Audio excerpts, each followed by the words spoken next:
about to flip us over so that everybody can see you. All right, he's here. Here we go. Oh, it works. Yes. Dude, that looks really cool. There we go, dude. I worked on it all afternoon.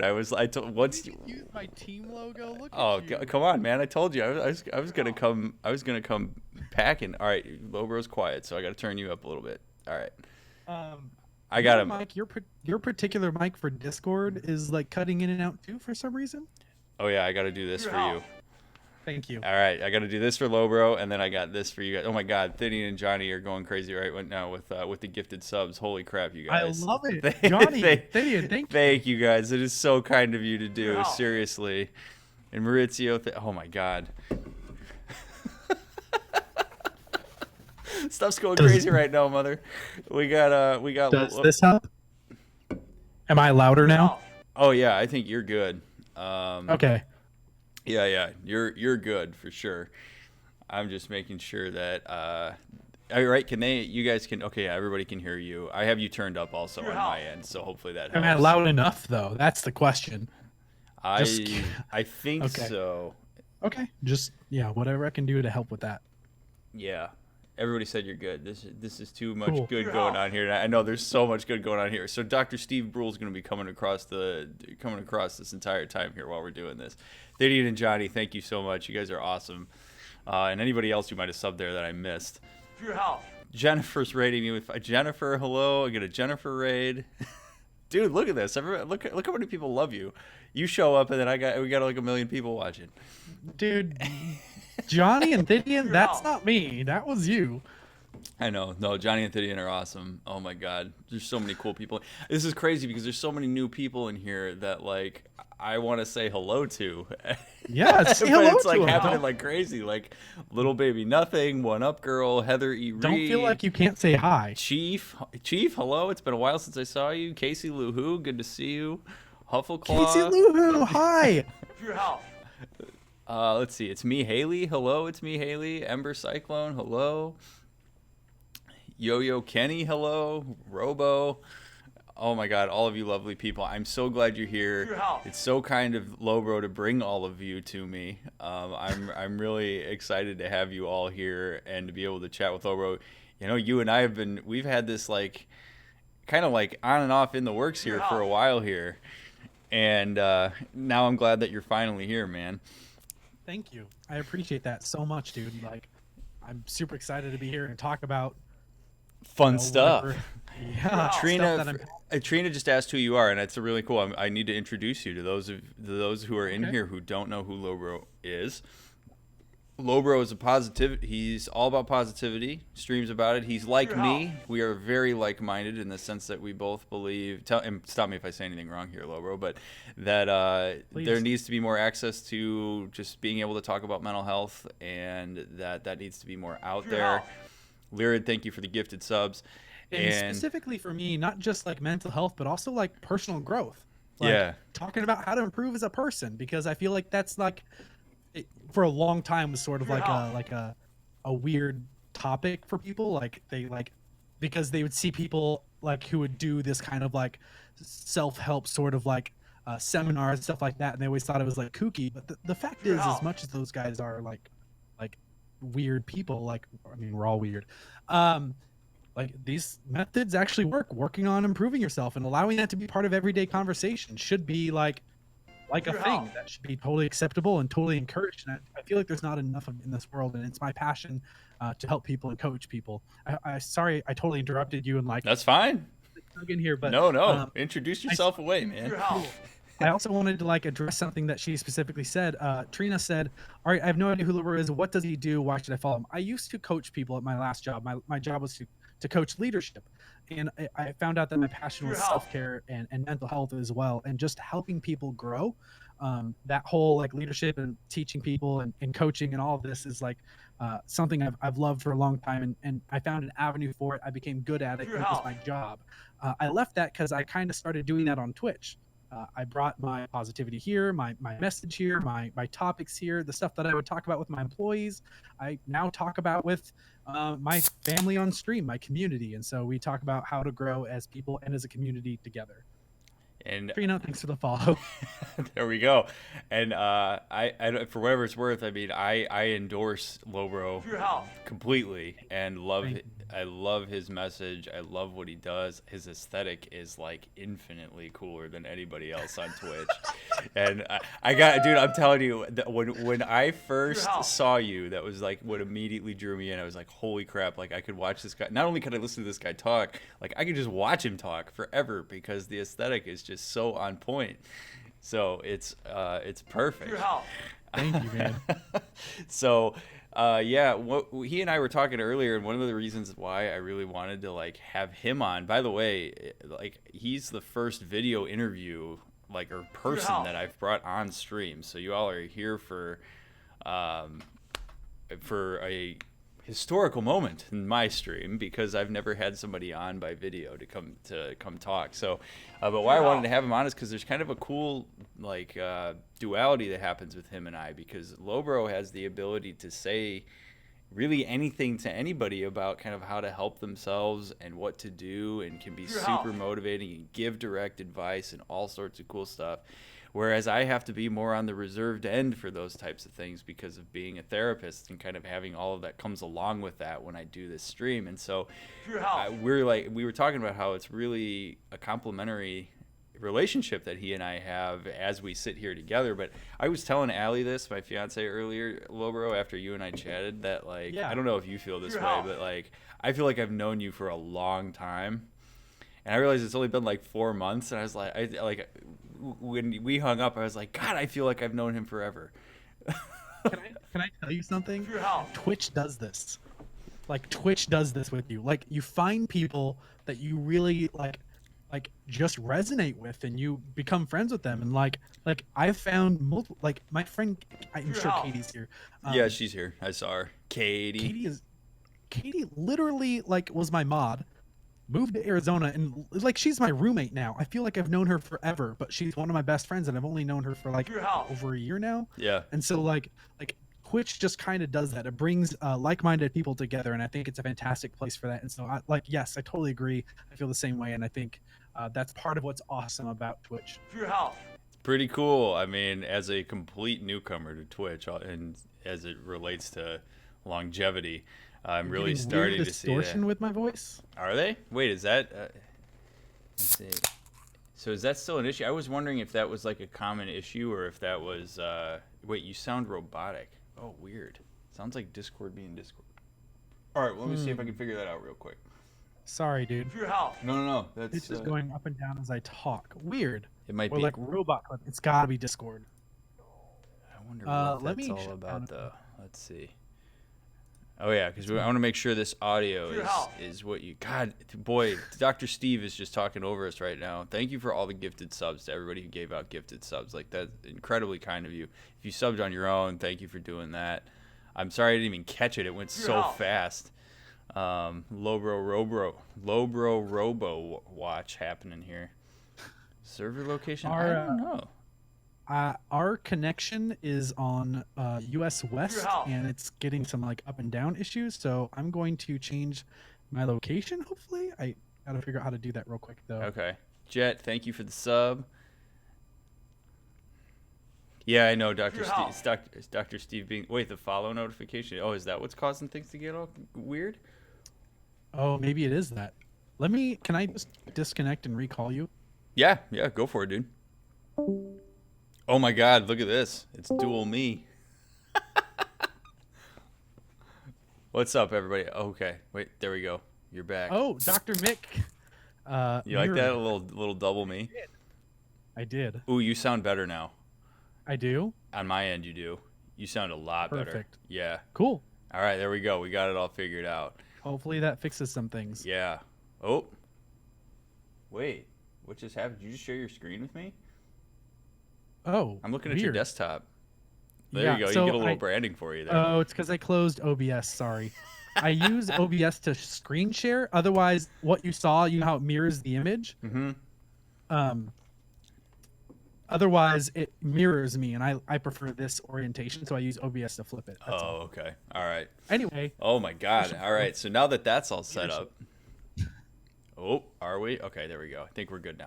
All right. So What's the twins' name? Dr. Rick. Dr. Rick, or I was gonna say Dr. Kim. You flip the KCIM. Oh man! All right, so for the Dr. Dick, I like that. Mr. Dick. There we go. It's Dr. Mick and Mr. Dick. So I have look at my pink can. Oh yeah, by the way, Lobro, just for you, buddy. This is what I'm drinking tonight. We also bond over our shared love and Lobro's hatred of key lime. If anyone has a cheers emote from my subscribers, go ahead and use it. Ba-bam. Yeah. Actually, we both have cheers. We do. My cheers has me holding lemon lime, or has me holding key lime. It's great. That's hilarious. Yeah, there we go. LaCroix emotes. That's incredible. Fabulous. All right. See, the only thing that I don't have, though, that you always have on your stream, which I love, is the background awesome, like, synthwave music. Like, I don't have that going on. But that was a lot of work. yeah, I bet it was. Yeah. So, but all right, dude, I'm glad to have you on. I'm glad to be here. I'm so happy about this. I'm gonna be paying more attention to chat now, by the way. So for those of you who I missed here, as always, you're welcome to ping me. By the way, for those of you who are new here and haven't met me before, you're more than welcome to at me. It's a good way for me to be able to see you out of the corner of my eye, so that I can make sure that I respond to you. Yeah, I'm sorry that Discord's being goofy here, but and yeah, that's Chicago behind me for anybody who's wondering about that. But why I wanted to make sure why I wanted to have Lobro on is so that, I mean, he and I could just sort of talk about things like leadership and motivation and positivity, all the things that Lobro is so good at, and I think does a wonderful job sharing a message about. And I sort of wanted to pick his brain about some of these things and his experiences of getting there. I'm doing really well tonight, Jennifer. Lobro, how are you doing? You're doing great too. Awesome. So we're doing great. Even better now that you're here, Jennifer. So I wanted to just kind of have a conversation with him about it, see where it goes, and then if we have time, he and I will play games together. But cool. If I hit, depending, usually it depends, Lobro, on when I hit the wall, and I'm pretty reliably going to hit the wall at 1:10 my time. It's actually really wild how it happens, exactly. So there will be times where I'll hit it, and then I'll look at my clock, and it'll be 1:10 exactly, and that's weird. It's crazy, dude. I don't have enough of a routine for that to be a thing. I wake up at different times every day. Oh yeah. I mean, I wake up. It's bad. I wake up kind of the normal time, but 1:10 is usually when I hit the wall. I'm usually in bed by 1:30 or 2, but taking a 3-day course starting Monday for construction hoist. All right, Gappy, that sounds good, man. It is like clockwork, Johnny. It's crazy. So, all right. Do you have a LaCroix command to count the number of cans you drink? Yeah, but you know what? Not enough people use it. I really wish more people would use it, because I've definitely drank more than 31 cans of LaCroix since I started doing the stream. I can promise you that. Yeah, Matt created that. I didn't even know. Matt created that command so long ago. I think we lost count at 28. Wow. So it's been a while. Oh yeah. I would love to stay and enjoy, but my internet just died again. I'm sorry to hear that, Heather, but you are welcome to come back anytime. I'm usually on after Lobro, so if you ever can't sleep and you happen to be in the States, you're more than welcome to hang out with me. I didn't hide it from you guys. It's one of the greatest commands ever. Casey Lou. He's only saying that because I'm here. Good night, Casey Lou. Yeah, we'll see. Sorry about your internet. So next time you're on, Lobro, we'll see how many cans of LaCroix I'm at. Now that people are going to start using it. People are suggesting for me to use it too, but I'm not gonna, because I put everything in a ice cold hydro flask. That's a smart move. This thing will keep ice in it for 24 hours. Those things are awesome. I have one too. They're fabulous. Awesome. Absolutely fabulous. I just need a custom LobroWatch one, and everything will be fine. Oh, dude, you can get it where it's like a chrome that's got all the colors that you can sort of see depending on the angle you're holding it at. I'm sorry, they have that now. They should. They should make one for you, dude. Come on. Okay, I was about to say I was gonna freak out if they actually had one. I was about to buy one. Get it custom made, man. That would be Yeah. awesome. Uh, yes, K Girl, you heard Flask. By the way, hello, K Girl. K Girl's been looking forward to having the both of us on at the same time. Nice. Welcome, K We girl. share so many people in our communities, which is really We do cool. So share. I'm really Yeah. glad to have so many people here. So you need to get. I need one. Wait, so you're telling me that I need to, but to get one of those laser cut the LobroWatch logo in it? Yeah, dude. I would drink one with the LobroWatch logo in it. Are Yes, you kidding Cody. me? Cody, I would kill for that. Yes. It'd be Not fabulous. kill. So, all right, dude. Hit me. All right. One of the things that I love so much about what you do is how openly you talk about positivity, but not in a way that is like overbearing or in a way that like forces people to have to invalidate their own experience. And I'm wondering if you could share a little bit about kind of what your philosophy is behind that and how you've gotten to a point where you can deliver a message of positivity that way, because I really think it's cool and I really think it's helpful because, you know, too many people hear positivity and they immediately go, ew, stop. But you seem to have cut through that, and I really wanted to kind of hear about your thoughts on that. One of my friends really. Am I allowed to cuss? Yeah, absolutely. Okay. One of my friends. I just wasn't sure how wholesome your channel was. It's pretty wholesome. I try to avoid dropping f-bombs. Like I drop f-bombs all the time in real life, but like I try to avoid those in here. But other than that, you're more than welcome to swear. This is a positive way to use it. So one of my friends, Ann Dorco, some of you may know who she is or who they are. They're incredible. They're one of my best friends. Ann said after pronouns are hard. I apologize for anyone that knows them and are listening. They when they first started watching my stream, they basically told me that their opinion was my show is a no bullshit positivity stream, and I was like, wow, I'm really glad I'm coming across that way. Like that's kind of what I wanted, and I love that description. And how I got here was really weird. I think one part it was me being kind of jaded from the idea of positivity in general, like thinking it was over the top and it was too much and it was fake. To also logically coming to a place in my life where that made the most sense was to be more positive. I got a job at a company who basically told me I needed to smile. I was at a place in my life where I didn't know how to smile. This sounds crazy. I hated smiling because it was too happy. I was just at that place in my life where I thought it was not cool. Like smiling stupid. Like that was my thought process. And so I worked for this company who, if I wanted to keep this job, I would have to smile. So started forcing myself to smile, and it turned out that like there is a logical like reason for positivity. And here's what I realized, and here's what I got to.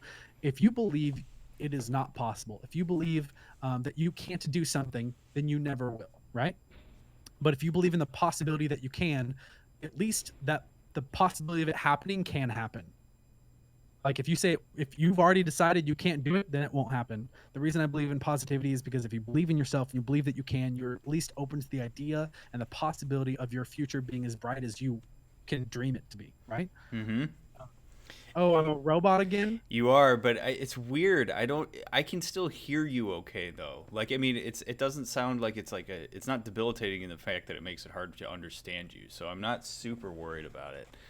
That's frustrating. It is though, because that was it's such a really cool answer that you just gave, and it was clear. Thank you. So this is part of what I love about having you and I here is because what you just said. I don't know if you've ever heard somebody say this before, Lobro, but by the way, good night, One Up Girl. Thank you for being here. Good night, One Up Girl. Really glad that you're here. I love her. Well, I'm really glad you're here, One Up Girl, and I hope you'll join us again. The community that hangs out with me every night is amazing, as I know Lobro's is. And so I hope that you all will hang out with us because I love having people, and we talk about everything. So you're always welcome. But Lobro, I don't know if anybody's shared this with you before, but there's actually like science behind what you just said. And it's sort of like brain science behind what you just said, which cool. Let's talk about it. What you're talking about basically is like the intersection of expectations and experience, and that what happens a lot of times is if people expect something and their experience violates that, it causes them a considerable amount of anxiety. And what they usually try to do is kind of snap back to whatever it is that they were expecting. So if you are always expecting bad things to happen, when something good happens, it actually makes you anxious because your experience is violating your expectation of negativity. And so if you wow, you just blew my mind. Right? Pretty cool, right? It's a brain thing. That's fucking awesome. So good morning, Bonnie. Good to see you. And so if you start to expect good things to happen, and you start to expect positive things to happen in your life, not that you have to overly do it, but at least there's the possibility of it, as I think you're saying, then when something positive happens, it's an experience that aligns with that expectation. And over time, that gets positively reinforced, and you're more open to being able to see it. So I love that message. And now you can say it's rooted in science. It is. Now I can. That's awesome. You know, someone else said something to me too. G Frankie, I don't think they're still here, but they were in my chat earlier, and they said something interesting about the brain. But basically, your inner dialogue literally forms your expectations and your subconscious. Absolutely. And so, like, if your inner dialogue is always like tearing yourself down and like saying negative things to you, you kind of expect to feel that way all the time, instead of like being more positive and upbeat, because you actually, like, maybe at one point in your life, like myself, you have changed your inner dialogue to a point where you praise yourself and you're proud of yourself and you compliment yourself and you look for those good things. And that literally, she basically said that it changes literally the entire process, the way your brain thinks. And I think that's really cool. By the way, you deserve a shitload of kudos for that, because that's not easy to do. Like, you're basically talking about changing like your internal running dialogue, which is reinforced so often over time. And like so kind of reworking that is hard, and a lot of my job as a therapist is working with people around that. So I just want to say, like, that you deserve mad props for being able to do that. Thank you. Because that's a big deal. But yes, oh God, yeah, man. Like, it's so hard because it gets reinforced. Like, that's the thing, is like, if you, whatever you put out in the world, depending on the context you're in, gets reinforced in certain ways. And if your negative running like schemas and cognitions about yourself are bad, and then you put it out, like, are bad, or like negative and self-defeating, and you put that out in the world, and then that gets reinforced, it tells you you're right. And so God, that's huge to get through that. And yes, Matt, it absolutely does. And I'm so glad that you remember that. That's awesome. Oh, I'm so pumped. I love when people remember stuff like that. It's so cool. You know, I think what helped me the most is hearing from an author who basically gave me new triggers. Basically, the way I changed my inner dialogue was, he started coming up with he basically, I don't remember exactly what it was. I have a notebook and it's in here. I could find it if I searched for it. But he basically said that there are common things that we all like to say to ourselves, and in certain situations. Good night, instead Pine. of, sorry, I didn't mean to cut you off. I wanted to make sure I said good night to Pine. Good night, Pine. Basically, he went through a few scenarios that are common for a lot of people, and he asked us, okay, what would you normally say to yourself here? Okay, so this is a trigger. From now on, you're going to change. Even if you say it to yourself, you're going to change it again, and because this is a trigger, you're going to remember this moment where you said, instead, I'm going to say this. And I started allowing that trigger to come up. And so when I would tear myself down and be like, man, I'm such an idiot, I'd be like, no, I remember this trigger that I'm supposed to say something else. And eventually, I just trained myself to say other things to myself. Like, that was easy. So, like, yes, it's hard, but figuring that out, that was like a huge key for me. Like, that was just like, I unlocked it and it was done. Well, and what I love about that, and I want to make sure, K-Girl, I want to read what you said here in a second, but what I love about that, Lobro, is it sort of highlights also that you don't have to do that sort of thing alone. That, like, it really does sometimes take the support of, like, somebody who can stop you in that moment and be like, hey, here's the time, man, where you got to swap it up. We do that in our chat. If someone tears themselves down, or I do it, my chat is allowed to hold me accountable. Be like, no, Lobro, cool. You just called yourself an idiot. That's not cool. And I'm like, thank you. I appreciate that. I love holding people accountable. Do that for me on my stream all the time. That is so cool. Thanks. My issue, let's see, K-Girl. My issue is that the times I've had men tell me, "Oh, you're too pretty to not smile," or "Show me a smile, sweetheart," and that drives me nuts. If I'm gonna smile, it'll be out of my own choice, not because a man's telling me to do it. You go, girl. Like I'm all Yeah. for that. Yeah, don't let the patriarchy dictate your emotional experience. Yeah, are you kidding me, K-Girl? That's for you to decide. Absolutely, I'm all about that.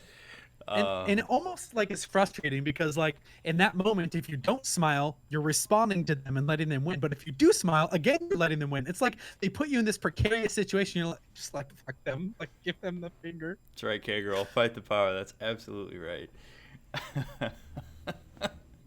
Oh man. So, so how when you're talking about positivity with others, Yeah. Yeah. what has been since you're sort of all about that. I'm curious, like when you've experienced resistance to that, or when people have tried to give you a hard time, because I got to imagine that that's happened over the A time lot. that you've been, even when you were working, but on stream, it's got to happen. My favorite compliment was positivity dictator. That's not a compliment. They're trying to tear me down. Oh my God, positivity dictator. Mhm. How do you make sense of that when people do that, and what Um, do you do to sort of help power through that and handle that? well, there's a few things here. How I make sense of it is they're in the same place I was 5 years ago, looking at this and like laughing at people that are doing what I'm doing now. Like they're just in a dark place in their life. It just means that they're hurting. And that honestly just means that they need it and they just don't understand it yet. Now, when we have trolls that come through, and I don't know if you're specifically speaking to trolls or maybe someone who's being honest, and I'll cover both scenarios. When we have trolls come through and like try to give us a hard time about it, I try to turn it on them. I I've gained a little bit of knowledge and like experience with it now that I can kind of turn it back on them and ask them questions that challenges them. And we've actually had a couple people stay after that, which is kind of cool. Like someone once asked me, "What are your credentials like to Hmm. talk about this?" I'm like, "I'm just talking about positivity." Anyway, I'm getting kind of off to the side here about this, You say but science backs what I say. it kind of does. But to answer your specific question, how do I help people who struggle to see the positive? Um, it, I think it's literally just giving them a place to be themselves and a community. And eventually, because they're around like minded people, they become influenced by it and they start to understand it better. It's not just something you can explain to someone or tell someone how they need to change because people don't change unless it's their own choice, right? So literally just giving them a community that they enjoy and that they're affected positively by has been one of the like I feel like that's the like most self life changing things about what I do. I hope that Yeah. makes sense. I You should be a therapist, man. You'd be good at it. I literally there was a time in my life where I thought I could be that and I wanted to be, but I don't know if Well, you're a streamer like now, man. Like you keep doing your thing, but I'm just I'm meaning. happy with what I'm doing now. There's no I question say about that. you're in the big time now. But but I say you talk like one. Thank you. It's pretty cool. Thank you. Uh, Can I actually say something before you continue? Absolutely. Um, there's a course that I'm taking. I'm wondering about your opinion. I may have mentioned it to you. I'm going to be I think I've even sent it to you. I don't remember. I'm going to be taking a positive psychology course Mm-hmm. because I want to learn more of the science. I want to understand logically and what's scientifically backed and what isn't, and be able to talk about that kind of stuff with my community. And so I feel like it was really important for me specifically to take a course like that. Do you have any opinions about the theory of positive psychology? Yeah. So I remember when you told me about it, Hmm. and I assume that by positive psychology, that the course that you were talking about is. I remember you sent me like the program, and I looked at it, but I didn't have a chance. I didn't like look at like what the classes specifically Sure. talked about or anything like that. But I got to imagine that it has something to do with like Rogerian therapy, which is basically like unconditional positive regard and sort of creating a space for people, and then it's probably got some sort of degree of mix of like cognitive stuff, right? Like that you've been Do talking you know about. who Martin E.P. Seligman is? Not off the So top of my head, I do not know. okay, okay, cool. I was just curious. Okay, Um, but no, I think it's great. I think one, it's gonna supplement what you do, anyway, and probably give you kind of like what I just said to you, like where you can say what the science is behind what you're saying instead. Like, I mean, because that's the thing, like what you're I'm saying. not laughing at and, you. Sorry. Oh, it's like, Ian Dash's message was really funny. I don't know. I remember looking at a grapefruit as a kid and expecting it to taste like an orange. I didn't see And that. I Oh think my that's god. hilarious. Sorry, continue. No, okay. So you know what? But what's hilarious about this, M Dash, is when we were talking about expectations and experience. Nailed it. So so M Dash, when your taste buds went crazy, you experienced what's called a verse of arousal. So now you can tell people that that's what you experienced. Did you say aversive So arousal? it's called a verse of arousal. And what you do is, what happens is, okay, I'm gonna take this and run with it for a second. So what happens is, when you experience a verse of arousal, which is essentially a form of anxiety, you do one of four things. You either assimilate your experience into your expectations, which means you double down on what you thought was going to happen. So M Dash would have said, you know what, no, this is an orange. You accommodate, which means you completely expand your worldview and say, hey, maybe this is something that's different from an orange, and now I'm going to change my expectations as a result. So funny. You engage in abstraction, which would be that M Dash could say, this is just a weird orange, instead of or you go for affirmation, which would be to go around and look for other people who have a weird experience like you just had, so that it confirms it for you. So you have four options when you experience a verse of arousal. M Dash, I'd be curious what you did in that circumstance. My face hurts from laughing. I haven't stopped laughing since Tuesday night. I had another interview where it was really funny, and I have, like, my face hurts still since Tuesday. That's awesome. Oh my god, it's Twitch Face. Twitch Face, where the hell have you been? Hot, yeah. Let's go. Oh man, like two studs on one stream. What's up, nobody? Oh my god, nobody. It's been a while since I saw you. I love Nobody so much. I'm so glad you're here, even for a little bit here, Nobody. Her name is Kristen, and I love her to death. She's great. Awesome. Let's see. Oh, it's not an orange. So M Dash, you accommodated. Good for you. That's high level brain processing there. Most people try to assimilate. Oh my god. Okay, what were we talking? Oh, we were talking about positive psychology. And then we got into oranges. Just your opinion about how that'll help my continued education doing what I do. And it's going to be huge. It's going to give you a chance to say, like, hey, I understand the psychology behind what I'm saying. Not that you don't already, but it just has that extra layer to it. And I'm sure there's going to be stuff you're going to learn in terms of, like, various responses that you can have, how you can drive your message home even more, how you can reinforce the things you say, like all sorts of stuff like that. And I mean, I'll be honest with you, dude, like, I spent 5 years in school to be a therapist, to learn how to do a lot of the things that you're already doing on your stream. So thank you. I mean, I really I'm very confident in your ability to do well in that class. Thank you very much, dude. I'm actually, what I'm looking forward to the most is learning the science-backed stuff and seeing how I can apply that to, like, not just what I'm saying on stream, but like the community and the interaction. Because I love asking daily questions every day about, like, that challenges people. Challenge questions that usually coaches use to coach people are like one of my favorite things. I love stuff that gets you thinking, and so being able to ask questions that get people to interact more and talk about this kind of stuff more, and in a way that is actually helpful to them, and learning the science behind that, and, like, unlocking all those keys or those doors and all that with people, like, would just be really cool. Because it's really hard to get a point across on a stream when people are doing multiple things and maybe not particularly listening at that exact moment and not hearing things. So if I'm able to unlock something for someone and someone gets something from that, like that to me, like those what's the word, paradigm changes to me are, like, my favorite part about what I do. Oh man, yeah, that's oh, I just want to snap every time you say stuff. Yeah, dude, like, that's so cool. I mean, and what you're kind of talking about there is really a form of asking, like, I mean, not really assessment questions, but, like, there is some level of, like, deeper digging you can do in a way that's going to be really meaningful and then directed, which I think is neat, which is one of the things that I struggle with being able to do when I stream, because I don't want to come off as if I'm therapizing people.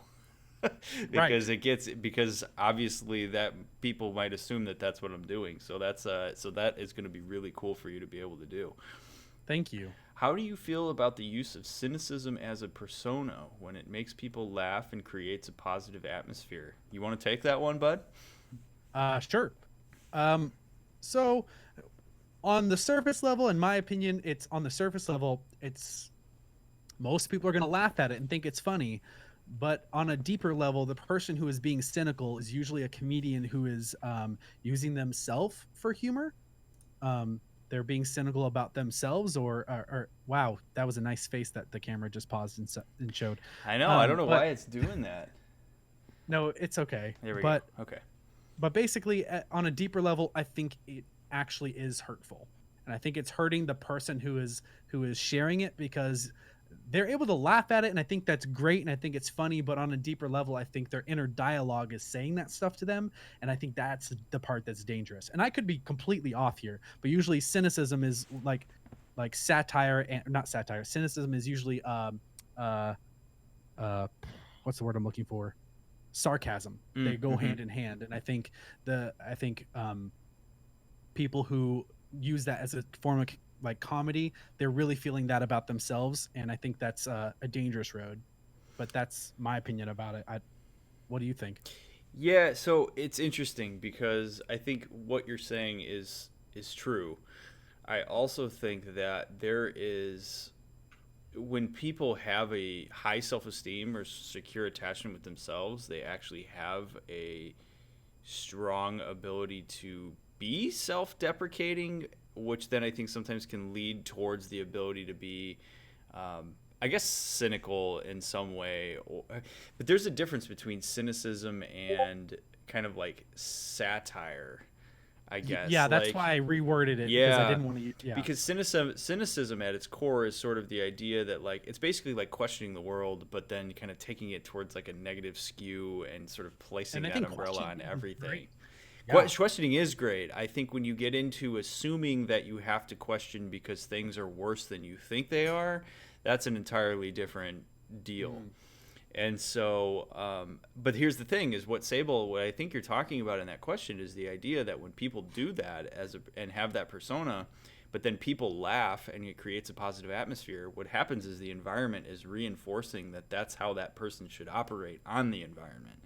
And so if that's coming from a place of you're really struggling internally, that further distances you from your ability to talk about what's actually going on for you, because that's going to get punished because what you're doing is being rewarded.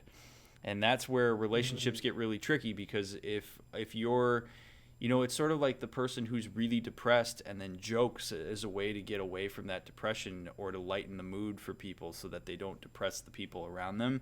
When people laugh at that and respond really well to it, it further puts space between that person's ability to be depressed in the midst of their environment, and that can be really destructive. Wow. So it's really hard. Yeah. That was really insightful. Thank you. You betcha, man. This is why we work. This is great. It's a fantastic tandem. Oh, man. Peregrine noticed that. Thank you, man. I agree. Peregrine actually noticed the same thing and said it. We actually mentioned it right at the beginning of stream, Peregrine, but the advantage of Lobro being a lay person instead of a licensed professional, he can therapize people and get away with it. That's exactly right. You sure can, man. I have to like walk on eggshells sometimes with that stuff, but yeah, that kind of stinks. What I envy you in some ways for that reason, because I think there are times where I would very much like to kind of directly say to somebody, and there might be that I'm just very conservative with that stuff. And I'm like I'm envious of your knowledge and experience and what you know about these kind of topics. I would love to know these things and not be a therapist. Well, hey, there we go. That's why we talk, right? Because then you can take it and translate it.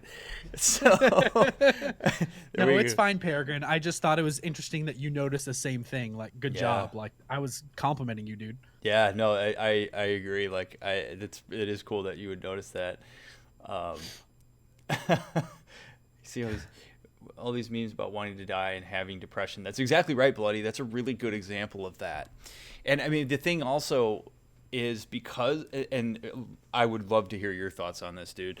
Because here, especially in the United States, mental health is still so like taboo, and people get skeevy about it, and there's like a stigma that surrounds even talking about things like suicide, depression, and all that sort of thing, that the only way people can talk about it really is through like funny memes and making jokes and being lighthearted about it, or being like excessively morbid and sort of dark about it, that there's really not a way for people to be vulnerable and talk about it. And so that gets reinforced by the environment, because if that's the only way that people are going to respond to you in any sort of way that they're not going to be freaked out, then that's the way that you're going to have to use to talk about it. And that can be really damaging for people. Yeah. In fact, like that's exactly why, hold on, my thought process just totally brain dumped on me. That's all right. The cynicism, I think, is exactly what the same kind. What you're talking about right now is the same kind that of I guess people. I'm not trying to generalize anyone. Mm-hmm. The same kind of people that struggle with seeing my positivity. It's the same cynicism that can't see beyond that stuff because they have to joke about it to laugh about it. And I really just think that kind of cynicism just means that person's in a not great place yet right now, and they're not in a good place yet. I think that's all that means. I would agree. And they likely have received enough messages that aren't even their own, that have sort of forced them to see what's, I keep saying the environment, but like to see the environment in a certain way, because that's what they've been told they have to see the environment as. Or even being reinforced by people laughing at their self-deprecating jokes. Absolutely. Yeah, it's a really tough space to be in, which, like Bonnie, when you say, I used to laugh off my depression, now that I talk openly about it, people are taken aback. Yes, because then what happens is people start to expect something of you. And then if you violate those expectations by starting to talk about it, which, by the way, Bonnie, I give you a shitload of credit for, people do get anxious and they don't know what to do. And it gets... Then all of a sudden it's as if you've been punished for talking about your experience, because people just get skeeved out by it and don't know what to do, and that's really unfortunate. Totally.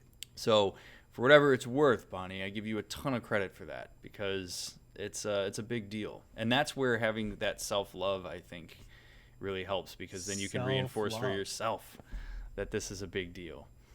And so speaking of self-love, sir, oh boy, I don't want to just be like, what's your take on it? No, but please, I can go off of that. But I mean, I would imagine that part of what you're going for when you're talking about positivity and motivation and stuff is trying to foster a sense of self-love. So I would love to know what your experience is of having impacted so many people and influenced so many people in that direction, and just kind of what your take is on that.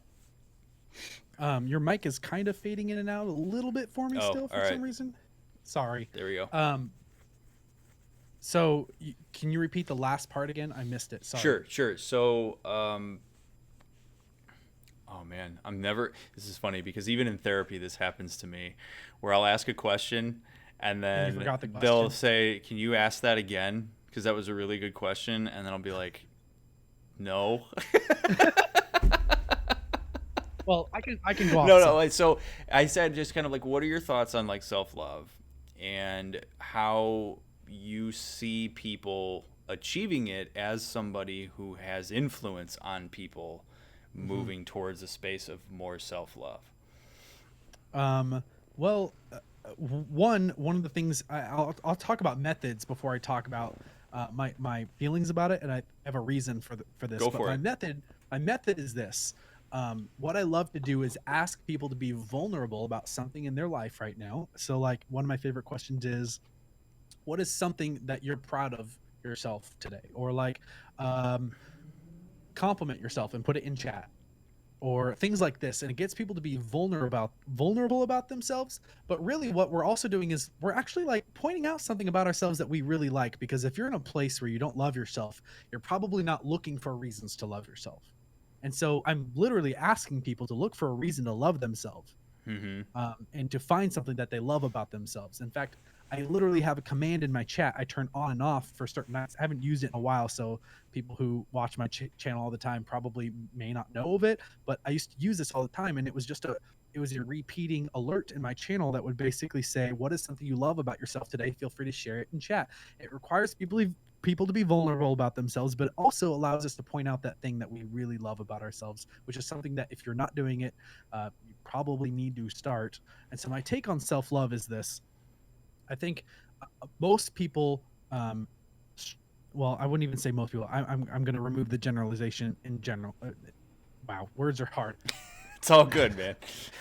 So, people who struggle with self-love, I think it literally is just starting to look for things, even if it's the smallest thing. It's the same thing I do for motivation. When people need to get motivated, I say, what is the smallest thing you're willing to do today, and do the next thing tomorrow?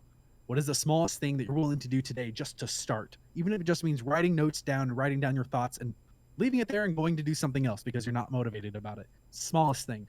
I feel the same way with self-love. What is the smallest thing that you can point out? Like, even if it's just like, I don't hate myself right now. Even if it's just like, a half compliment. Yeah. Find something that you can point out about yourself that you can notice. And I think also doing this with self-love, I think is perfectly tied with the whole changing the way you talk to yourself, because when you point that out, you're pointing out something, like I said, you love about yourself, and eventually over time, when you do this more often, you are saying things that you like about yourself, and therefore your inner dialogue. Wow, your inner dialogue. I say dialogue. That's what you're That's what you're leaving. We're getting away from our dialogue into a better dialogue.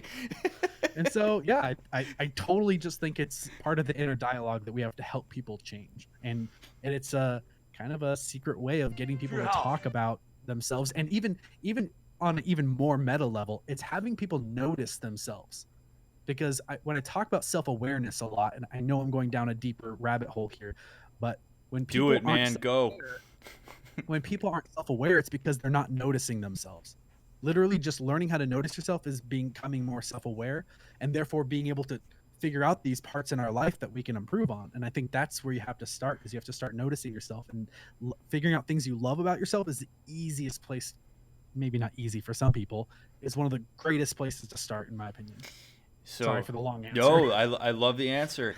And so the only thing that I want to add to what you just said, if I may, is so I'm sure even listening to you say that answer, I got to imagine that people in chat probably aren't writing it. At least I don't see it written. Probably if are listening to that and maybe feeling a sense of anxiety around what you just said, of like, oh my God, like the idea that I would have to look at something that I did that's good is really anxiety provoking, because maybe there's a function to not seeing those things that has served a person really well. And what I would want to say, and the people who watch me all the time are going to roll their eyes because I say this all the time, but like, it's okay to be anxious in that moment.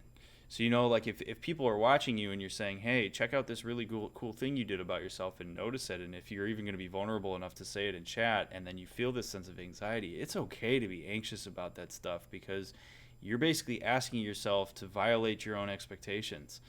And that's so the ability to fight through that anxiety and do that thing is also serving to build a level of distress tolerance just around your own emotional experience. And that's a big deal. Distress tolerance. I never even thought of that as a concept. That is fantastic. Oh yeah, man. Distress tolerance is huge. Distress tolerance. Wow. You therapists are smart people. We try to be. Yeah, which distress tolerance, by the way, is just kind of what it says. It's the ability to hang in there with distress, and then, as you've talked about, make a decision about what you want to do in the context of that distress. People with low distress tolerance tend to engage in avoidance-seeking behaviors a lot sooner than people who have higher distress tolerance, and so, or they'll try to wiggle their way out of it. And so if you could build distress tolerance, you can make an informed decision about what you want to do, which is why I say you deserve a shitload of credit, dude, for hanging in there in those moments where you changed your narrative, because that's a building of distress tolerance. That's super cool. So like you sort of serve as a model of that, and I think that's awesome, just for whatever that's worth. No, that's worth a lot to me. Thank you very much. I actually wanted to say something about that too, if I can continue the thought. Absolutely. I posted something on Twitter the other day, that was basically someone in another chat room basically kind of was cynical about positivity and said something to the effect of positivity is all good and well, but it's important to talk about that you're allowed to feel down. And I said, absolutely, it's okay to be not okay. Like negative feelings, negative, I put in quotations, negative feelings like anger or sadness are healthy to experience, right? Mm-hmm. Positivity, and this is the part that I wanted to bring up specifically is, and I think this has to do with distress tolerance completely. And I didn't think about this. Positivity, and this was my definition of positivity. Positivity is knowing you will be okay and you are able.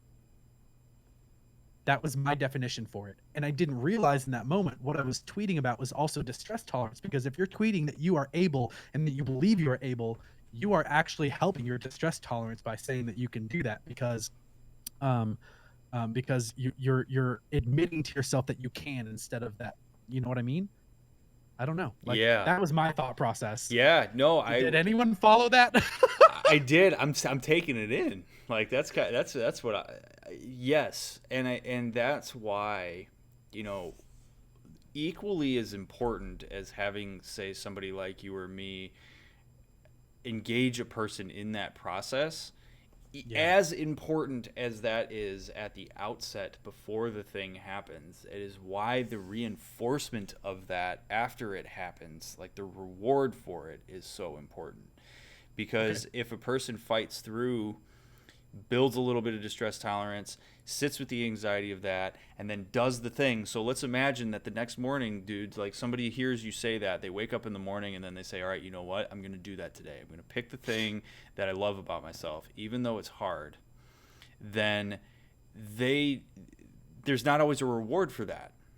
And if a person gets punished for that, or it's not acknowledged, it can actually lead a person to go back to being like, well, this is why I didn't do it in the first place. And so having a built-in reward system around that is, I think, which it's why I love the glow stick thing you do.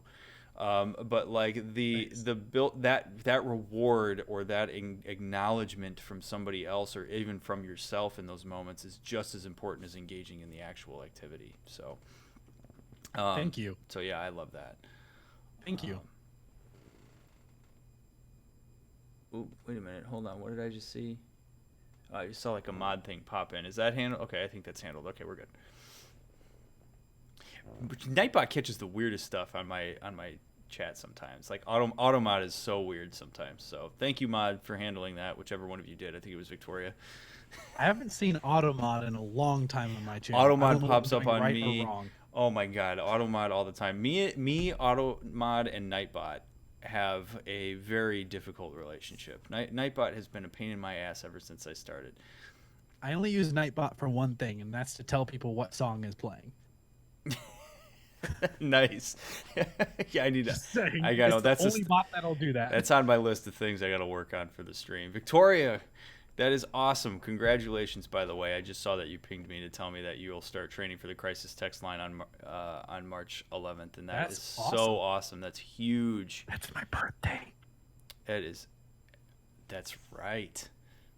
It is. You were talking about Not to make it about me. Sorry. No, sorry, you can make. I mean, it's Lobro's birthday. Victoria starts the crisis text line. I mean, come on. It doesn't get any better than that. By the way, you're going to be 32. I'm going to be. Were you listening when I forgot my age? Yeah. So I wanted to make sure I remembered for you so that I could remind you that you're going to be 32. You're great, Nick. Thank you. So, all right. Let's see. Well, I realize that while I'm been sitting here listening to you and chatting, that I have not been paying a ton of attention to the chat. So I want to make sure, Please. chat, if you have questions that you want to ask me or and Lobro, particularly Lobro, get them in there, ping me and ask him, because I'll make sure that I ask it. Otherwise, this is going to be very self-indulgent for me, and I'm just going to keep asking him questions that I want to ask him.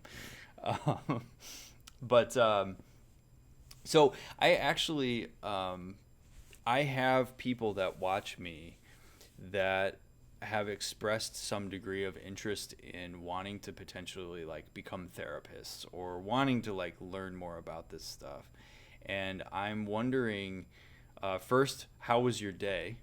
Because Thidian just asked, and I wanted to make sure that I ask you that, because that's the most important question.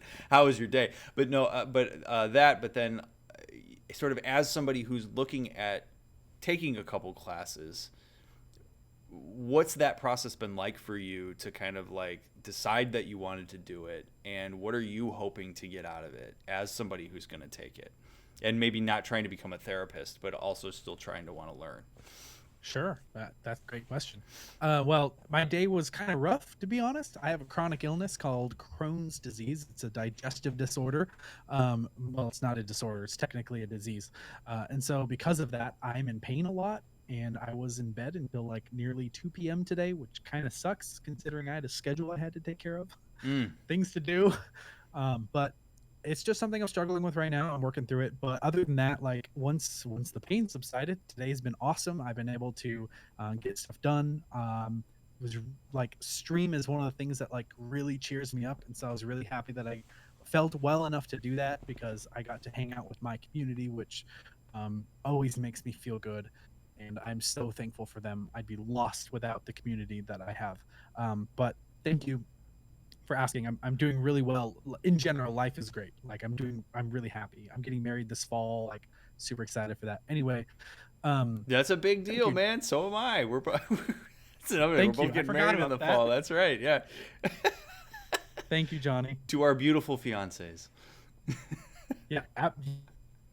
Yes. And so to answer your question, like about why I'm taking the Yeah. classes, it felt so when I first started streaming, it felt obvious to me that I needed to learn the skills I wanted to get better at to be a better streamer. And so because I wanted to stream more and I was enjoying it, I started looking at things like I never went to this, but I wanted to like do like a Toastmasters club and learn how to speak to people. I kind of learned that on my own, but like I started realizing that there's things I could be learning about what I'm doing that I don't know yet. And so since I started streaming, I've been listening to books, and just it was a natural instinct to me to want to learn and to grow and to be better about what I do, because if I'm going to be the best about talking about positivity on Twitch, I need to know it the best, right? And so I started reading more books about it, learning and growing. And then I discovered the positive psychology course. I'm like, this is perfect. This is great. This is what I need to learn. It was honestly just instinct to me to find things to learn, to improve on, because that is what I'm all about, is Mm-hmm. growth and helping people grow. And if I'm not growing, how can I help other people grow? And in fact, one of the things that I think solidified my channel and what I'm doing the most is my ability to grow myself, improve myself, and teach what I've learned. And honestly, teaching what you've learned is kind of, I've heard, is one of the best ways to get better at something anyway. Yep. Is teaching it.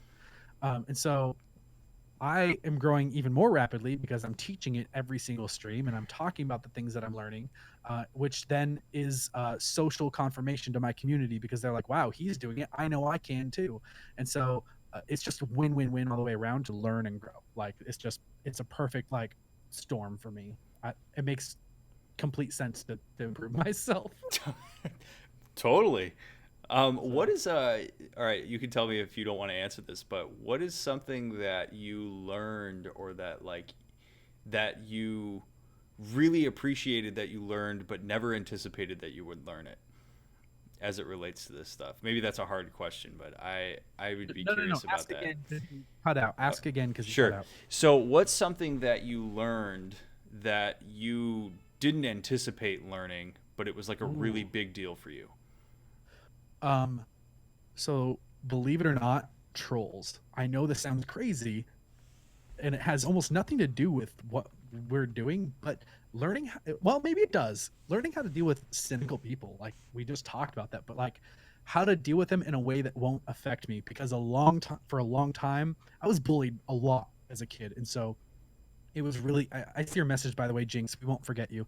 Um, I was bullied a lot as a kid, and so like trolls coming through like really got to me, and I didn't know how to respond to them. Like I would let them get me angry and anxious, and like I would get all pent up and responding instead, Mm-hmm. because I wanted to learn how to respond. I didn't want to just like. For a while, we did just kick people out instead of like giving them a chance or like even challenging them. One of the things I never expected to learn was how to grow in a way that allows me to challenge them in a way that maybe has them answer in a positive manner. And I think just learning how to ask the right questions with people has been a skill I didn't think I'd have to learn. But it is not only learning how to ask the right questions is not only helpful as in a therapy kind of way, but as a coach, getting someone to challenge themselves as a coach, and then also with trolls or even just people who are struggling, just simply asking the right question can do like so much good for someone. Do you have because it gets them thinking about something differently, it gives them perspective. do you have an example of what one of those questions might sound like? I had a troll come through and basically say, what are your like I think I've said this one to you before, what are your credentials? Mm-hmm. Like how can you, so basically the conversation was this. I was like, how can one grow if they're not self-aware? You need to be self-aware to know where you need to grow. And this troll came through and said growth has nothing to do with self-awareness. And I said that is absolutely wrong. If you want to grow, you're going to need to be self-aware enough to know where you need to grow. And he said, what are your credentials to say that? I'm like, I don't need credentials to promote positive conversation. And I challenged him in a way, and I was like, well, what are your credentials to ask that question? Or what was a really good thing? There was another question I asked after that was really good too, and I'm trying to specifically remember it, and I'm struggling to remember That's all right. what I said. But just turning things in a way that gets people to challenge them. I wish I had a better example right now, but that was the best one that I had. Yeah. Well, I appreciate that. I was gonna say as this probably has nothing to do with me as a therapist more so than just like something I've learned over time, but like, and maybe this is similar to what you're saying, of being able to ask where a person is coming from when they say something like that. So if a person says like, hey, why do you have the credentials to be able to say something like this to me? Is to be able to meet that maybe with a, I'm wondering kind of why you're wondering that. I'm wondering where that's coming from. Like what's that about? Like I can catch people off guard sometimes because then all of a sudden that person has to articulate their decision tree around why they're even asking you that question in the first place. And I think sometimes that can take people into a more vulnerable space. Why do I need credentials to talk about positivity? Like that? No, that was, I think that might have even been my question. Like the question was, why do I need credentials to talk about positivity? That was the question. That's There you literally go. what it was. I was like, what? Like, Who and said I that challenged has them. to be a thing? Yeah. Why do I need that? Like, please explain. Like, I want to know because I'm missing something here. Yep. That's awesome. So, What's it? yeah. Enter. I wanted to try going to therapy once because I wanted to change the things I've been suffering with since I was a kid. From the first few sessions, I was told by my therapist, who was supposedly one of the best in the country, that I was a broken human being. It has been stuck with me ever since. It's a thing that was reinforced in my head now. Since then, it made me think made it even harder to talk to anyone or even trust. I cannot trust friends or even family. And Terrace, first of all, I'm really sorry that you had that experience. That sucks that you had that experience, especially because if you're in that vulnerable space and you're trusting with somebody who theoretically could know something more about your psyche than you do, which is kind of a weird fallacy about therapy, but to have that said to you and to have that impact you, like, I'm so sorry that person put you in a position that you have to question that. I want to say something. Go for it, man. Can I tell the glow stick story right now? Like I'm not trying to plug myself, but I feel like this is a great time to talk about why I talk about glow sticks. Man. Unless you had something else you wanted to say regarding it. Nope. Go. I think it's messed up that anyone told you were a broken human being. But I agree. Fact, we all fuck up and we all make mistakes, but that is part of being human, right?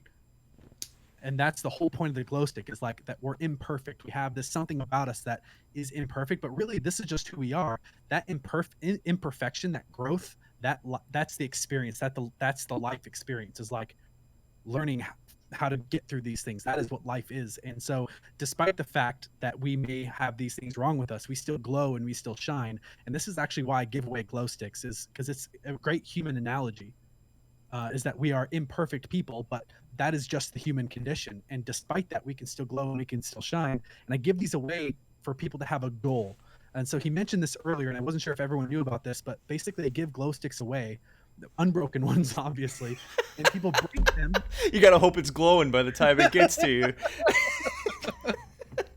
You break it when you get to that achievement. When you finally do the thing that you set a goal for, you break it and you achieve it. And so I hope that gives you perspective a little bit. You might be a broken human being, but we all are. by saying you might be, like, we all are human.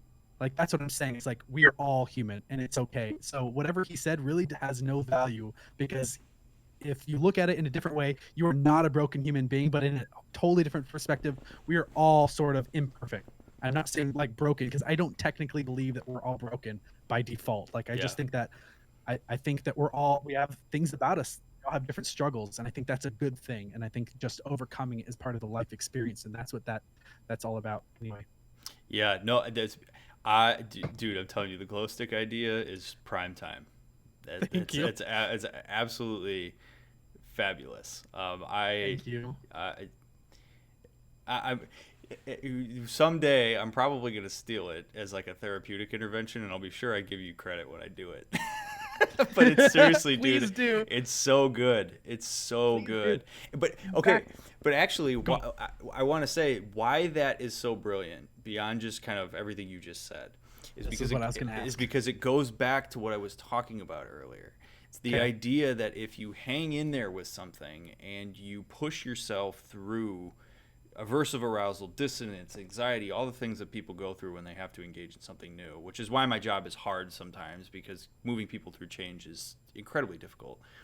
Mm-hmm. That glow stick snap is a tangible reinforcement mechanism. Like it's a carrot that's on the end of the stick for one, but then it gives you something tangible that you can look at and be proud of, and then it glows Mm-hmm. and it's pretty and it's satisfying to crack a glow stick. Like, You're supposed to take a selfie with it and post it so you get to share it. and then Like, it's everybody gets excited for you, and that's why it's a big deal, because that's the reinforcement I'm talking about. That like yep. it's not just about the act of doing it, it's about having some degree of reinforcement around that, so that you can not only just tell yourself that that was a big deal, but have people that mean something to you tell you that. So like that is why you doing the Thank glow you. stick thing is absolutely fabulous, and why I hope you just continue to do it forever. I will. I will do it forever. I've made a whole pack around it. Like, I give a bunch away. Like, when I give that away, I give away a bunch of like little like merch items too that people can just take with them. Did you just go Thank green you. for a second there? Yeah, someone followed me. That's so cool. See, oh man, it's amazing. I don't want to go too much into the weeds with this, but like what's amazing even just about that, and like having like the green light that goes when people follow, like there's just like there's this beautiful aesthetic reinforcement that happens, and like Thank you. our brains love that stuff. So I just I know that's that's why really neat. it's great. So Interis followed up. Okay, I went to that therapist to talk about things that happened to me. I was abused, and with that, I was never able to trust anyone. Finally, building up the courage to talk to somebody about that and how it's been affecting me for so long. And I wanted someone to change me. I wanted to be able to trust and love other people. Oh man, that makes it all the more harmful that that is what was said to you, Antares. And again, I'm really sorry that was said to you. The thing that I will say, this isn't therapeutic advice of any by any means, but and I would love to hear your thoughts on this too, Lobro. But one of the things that I say to people a lot, particularly like if you've been the victim of something. I mean, you mentioned bullying earlier. You know, Antares is talking about abuse. I'm sure, and I know Antares is not the only person in chat right now who has been victimized in some way or another. Definitely not. And the thing I would say as a You're mine, blanket, by the way. okay, Thank you. the thing I would say as a blanket statement, sort of in general here, is that if you've ever been in a position where you were victimized, the way that that situation becomes problematic for a person in the long run is when they have to carry the sense of responsibility for what happened. And one of the things that I say to clients frequently, but also just to people, is you were put in that position. That is not something that was your fault. So, you know, if you have, now granted, there's a lasting impact that that can have on people, but even that lasting impact that something like that has on a person is not your fault. You were put in the position for that to be something that you now have to look out for and that now affects your world. And so that can be a really vulnerable space for a person to step into, to actually like really consider that, because the way that we try to frame our world in the context of having been traumatized or a victim of something is to try to protect ourselves and make sense out of it in a way that we have control. So if we can say that we had control of why that happened, then it gives us some control of that situation that was really uncontrollable in the first place. I don't know if that made sense. I hope it did. I say that because, being told in the context of something like that you're a broken human, takes that and just shovels all the accountability for the shitty things that happen to a person on that person. And that's why, like, when I hear stuff about that people have an experience in therapy like that, makes me so, like, I don't get angry much, but like that makes me angry because, like, it's so dangerous to be in the position of being a mental health professional that it's already vulnerable to talk to, and then to say something like that to somebody. Yeah. It's just, so sorry, I got a little bit on a soapbox there, but like it just pulls on my heartstrings so much when people have that experience. And Antares, I really want to say that I'm glad that you shared that, and I really appreciate the vulnerability of sharing that here. Thank you. Like, so cool of you. So I live with so many negative thoughts that even passive positivity makes me feel uncomfortable most of the time. Not sure how to handle it. Do you or Lobro have any advice? You want to go first? So insanity. Wow, I want you to go first. This is a tough place to start from, but basically my thought process is, obviously, like, you want to get better because you just decided, like, you want advice for it, right? So you've already admitted that you need help. So that's great. That's like a perfect start. The fact that you're asking for it is the slightest, tiniest bit positive. Like, that's a great start. I think you just kind of need to work on accepting the smallest little bits of positivity at a time until you allow it in your life. But really, a lot of it starts with making positive changes to your environment. That's what I do. I'm not a therapist, so I can't speak to it. But what I do is I change my environment. And so, if even passive positivity makes you feel uncomfortable, start changing your environment in ways that make you happy, that you have control over for now. Like, maybe it's the music that you listen to. Maybe that's passively making you negative because it's not good stuff that you listen to. Maybe you need to change that. Maybe you're hanging out with negative people all the time, and so that's become the norm, unacceptable. Maybe just this is where I'm coming from, Mick. I don't know the right answer to this, but maybe if you I'd stop you if you were saying something ridiculous. So you're cool. Good. Change your environment. Look around at your environment and what you go through day to day, and find out what's keeping you in that place, because you want to be better and something's keeping you down. It could very well just be your thought process right now. It could very well be you, and you just need to work on yourself. There could be a lot of little factors here, but find the things that you want to change, because you wanted to change this. What is the next best thing that you feel like you could or want to change that isn't going to make you feel like it's you're going to have to push your comfort zone eventually, but what is the one thing you could change right now that you will accept is positive, that you could change about your life? Does that make sense? So whether it's music or friends in your life or people, your environment, find one thing. This is what I would recommend on my stream. Find one thing that you can do that doesn't make you uncomfortable right now, that is more positive. Yeah, and I think what I would add to that is passive positivity. Putting a person into a space of feeling uncomfortable is often, I know I keep going back to this expectations versus experience thing, but that's really kind of what we're talking about sometimes. I was thinking distress tolerance the whole time. Yeah, well, yeah, is like the when we're talking about changing, what I would add on top of what you just said is to have, because here's what I do as a therapist, is I sort of like help people know where to start, which would be to say, you have the ability to alter your expectations more than you have the ability to alter your experience. And so if you start to move into a space of expecting passive positivity, that can at the very least diminish the sense of anxiety or distress that happens when the passive positivity happens, because now your experience of passive positivity is aligning with an expectation that you have created for yourself. Good night, Thidian. Thank you for being here, and thank you for the gifted subs, Thidian. Seriously, it's so cool of you. I hope you have an awesome night, dude.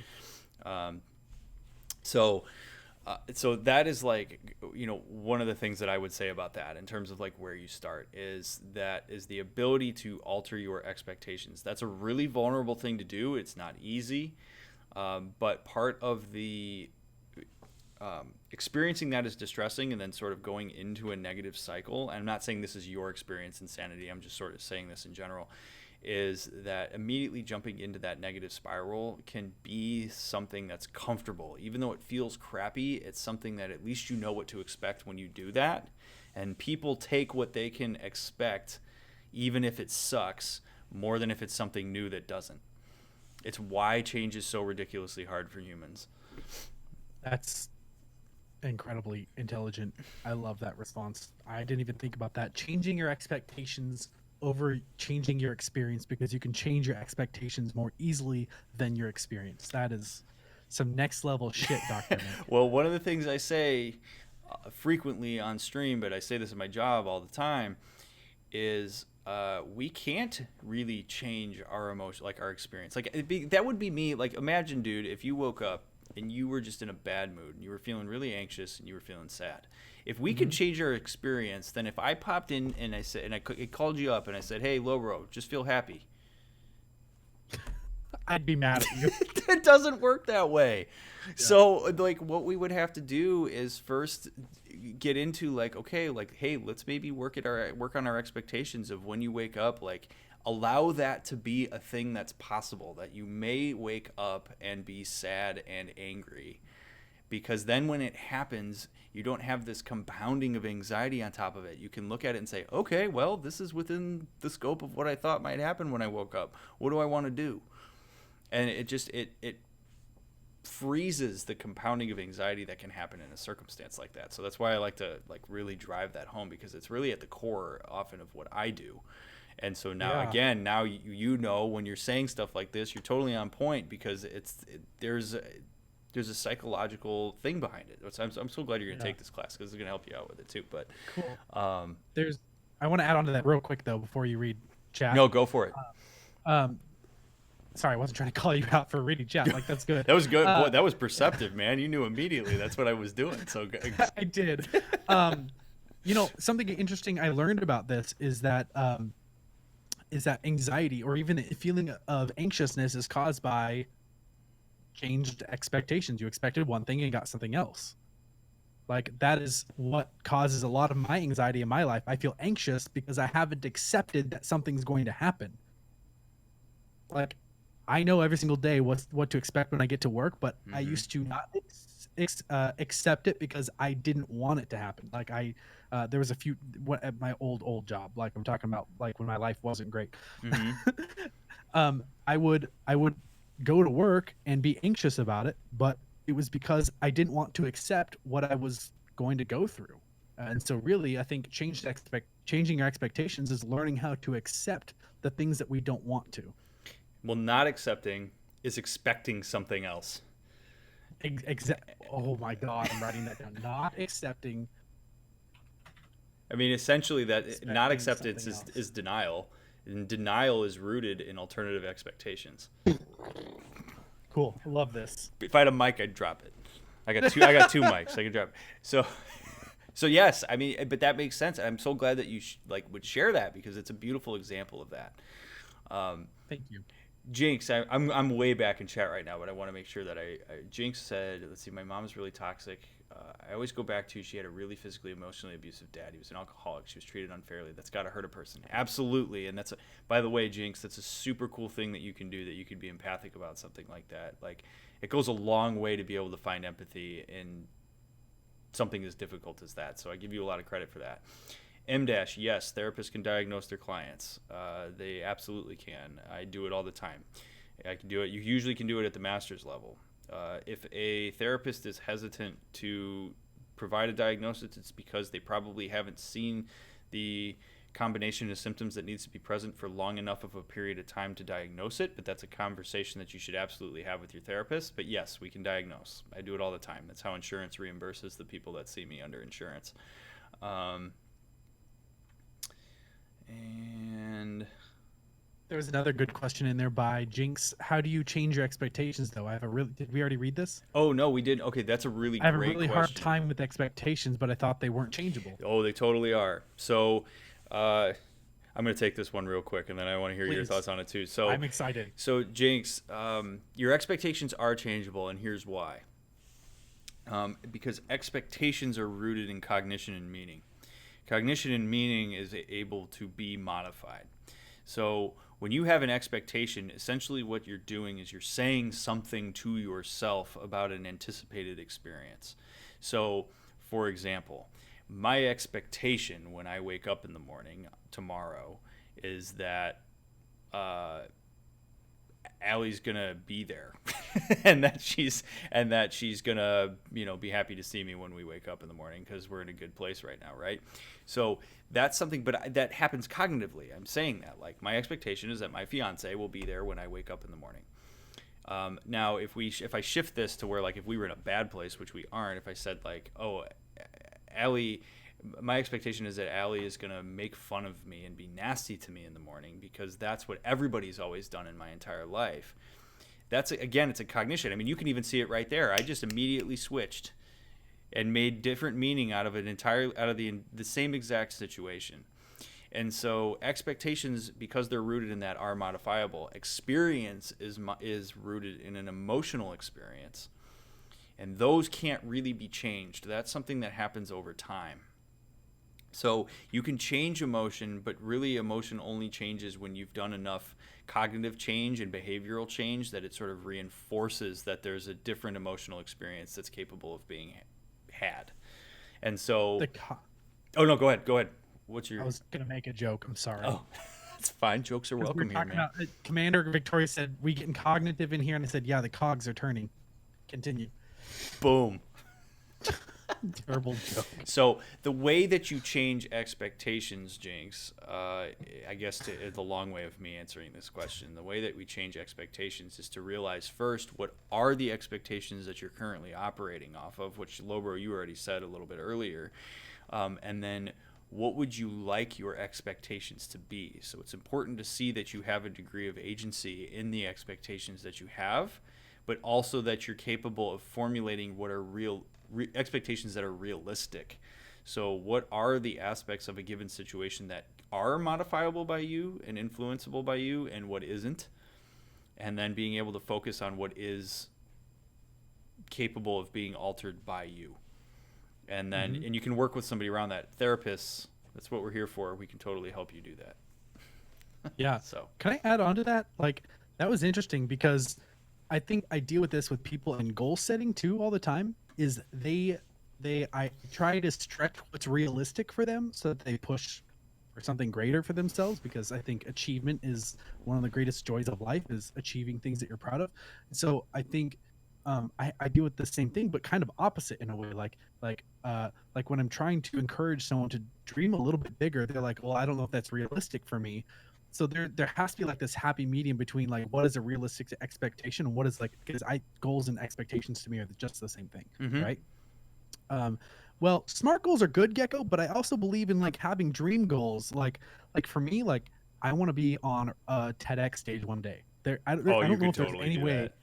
I don't know if there's any way I could do a smart goal around that right now.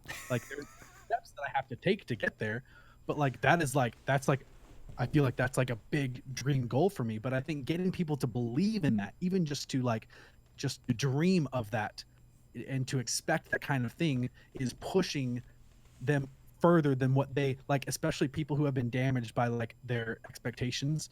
I say damaged, I don't mean that in any kind of like permanent way, but like people who have been hurt and damaged by Dented. dented by like not having the best expectations for themselves. It's hard to get those people to believe more of themselves now because they've been so rooted in what is realistic that they don't believe that it is realistic for them to have this dream goal. You know what I mean? And Yeah. so, like, what do you think about that, Dr. Mick? How do I get? I don't know if it's okay if I like turn the table a little bit here, but Go like, for how do it. I get people to believe in these like bigger goals for themselves? Is there, and you don't have to answer this if you can. So No, I like, can. I can answer that question. how can I help people to believe even more in themselves? Oh boy. Okay. Well, first of all, before I forget, Please. uh, We should talk about that TEDx thing because I know people. Oh no! I made him leave, everybody. Deep breaths, Lobro. Deep breaths. So we'll chat. Okay. No promises, but we'll chat. Fatality. Oh my god, that's so cool that you have that. Can you please do that again? Yeah, I can do that again. I love it. Okay. See, I love stuff like that. Part of the reason I don't have a soundboard is because if I did, I would screw with that so much, and people would not want to watch me. Soundboard really badly. It's so much fun. Soundboard's so much fun, dude. Are you kidding? Okay, can you send me the model of soundboard you have, because that's going immediately on my list of things that I want. There's actually one I recommend more, and I'll explain to you why. I'll message it. All right, message it to me. Okay, sorry. The question was, how can I help? By the way, K-Girl, I'm going to get to your question that you asked. I'm going to get to a couple of the other questions too. So how do you help people see their longer goals, like the big goals? How do I get them to expect even more of themselves now that they've been so rooted in what's realistic? All right. Because I think it is realistic to believe even more of themselves, because it's hard. What it is, it's lack of foresight that they're going to learn what is required to get where they need to go. So I'm going to give you the therapist answer for this one, and it's going to be a little bit annoying. It might be. No, I'm super excited for it because I need to learn. Understand why they can't get there yet. So it's kind of one of those things of like, sometimes when we're talking about like long-term creative goals, we're talking about trying to basically get to the summit of a mountain. And sometimes what happens is if people are wanting, so like what you're saying basically is, that everybody here is capable of getting to the top of their mountain. A lot more than they think. Totally agree, and I'm totally with you on that. And the same, like, I absolutely 100% believe that you will give a TED talk at some point in your life. All right, but the thing about this is that oftentimes what happens is it feels like people are being tugged up the mountain when they have to talk about these things and when they have to engage in these big goals. And part of why it feels that way is because there's very much a function for the fact that a person is where they are on the mountain at that given point in time. And so I really think what it starts with in getting a person to be able to visualize where they could be is to help that person visualize that it's okay for them to be where they are now, and that serves some sort of function, because their ability to do that, if you can't do that now, when you get to the summit, you won't be able to do that.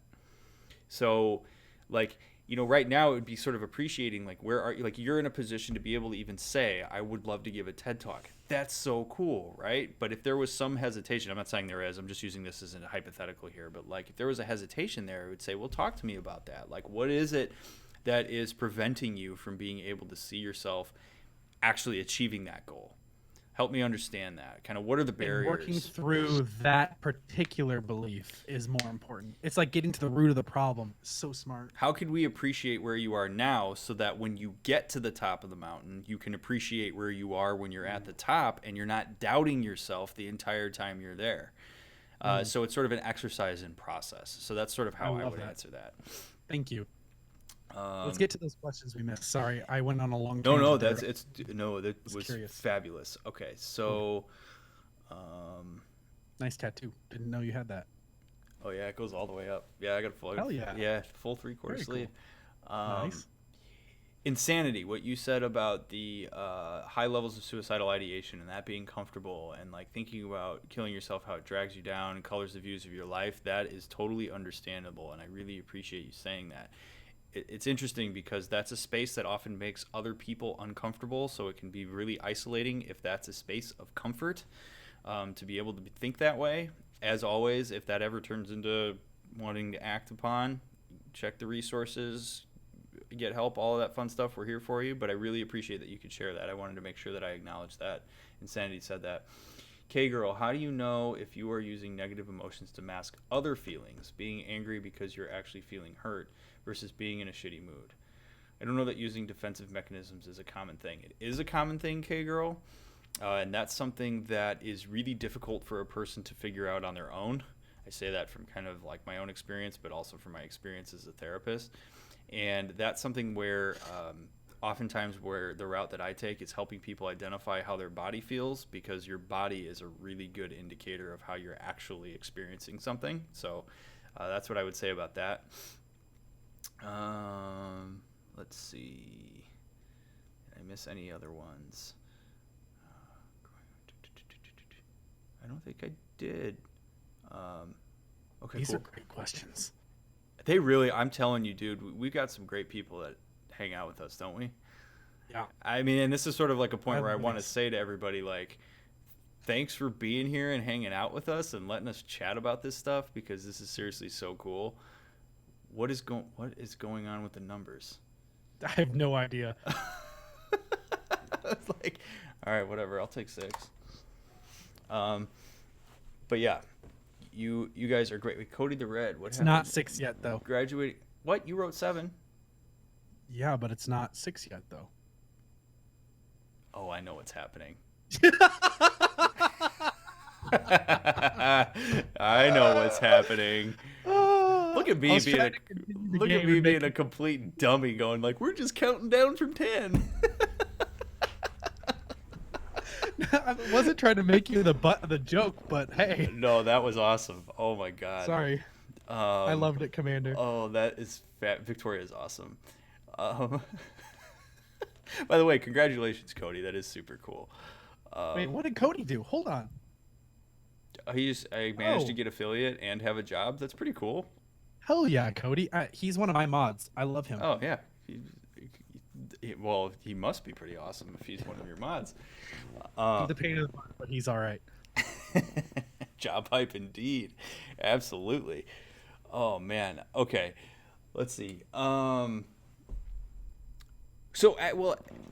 What has been? I actually want to follow up on the question that you just asked me about helping people achieve their long-term goal. Yes. A potato mod? Sure. Yeah. By the way, what's up, Troy? Troy's my mod too. I didn't know he was a VIP here. Troy is a VIP here. Troy deserves to be. He's fucking He does. awesome. He absolutely does. Great. He's really neato. Troy, I lurk your streams probably more often than you might realize, by the way. I really need to talk more in your streams. I like to lurk on Twitch. I actually, you know what's interesting? Before I ask you this question is like, I like to lurk, and I actually struggle with chatting on in chat. Like, even when I watch you, like I feel so weird when I type to people on Twitch. So like, I have a real appreciation for like how many people here are like typing and like talking and stuff, because that's not something that I ever thought that I would struggle with doing, but I really do. Why do you struggle with it? Do you know? No, I don't. I haven't really been able to figure it out yet. Like, I don't know if it's because like I'm so used to, at this point, like my interfacing with Twitch has been as a streamer way more than it ever has been as a consumer. And so like I'm comfortable talking to a text chat more so than I am comfortable typing to a video person. Like, it's just weird. Like, I'm not a person who ever like comments on YouTube. I lurk Reddit most of the time. Like, it's just crazy. Yeah, like Johnny, like you're saying, like it's a huge majority of Twitch. Like, I totally understand that. But I would have thought that I'd be a person who's more comfortable in that space, and I'm not. But I have not really been able to figure that out. I have such an appreciation. And boy, Victoria is going to be like on it with the wall. I can already tell you that really interesting. The wall's not coming at 110. I got too much energy here. I love it. But so yeah, so I just, for all of you who jump in, I appreciate that you jump in. For those of you who lurk, I always say this: I love my lurkers as much as I love the people who jump in and chat. But famous last words. I know. I really, if I was a betting man, I probably, you know what? I know how I'm gonna beat this. Hang tight. I'll be back in like 2 seconds. Oh no, I think it was Tuesday night, Cody. And what I was basically saying is like, one of the questions I got on another show I was on is like, what do you think about people and their something about their authenticity online? And my answer was basically that. Nice, Dr. Mick. Very nice. My answer was basically that. Anyway, Anyway, what I was saying is that like that the internet reveals people for who they really are.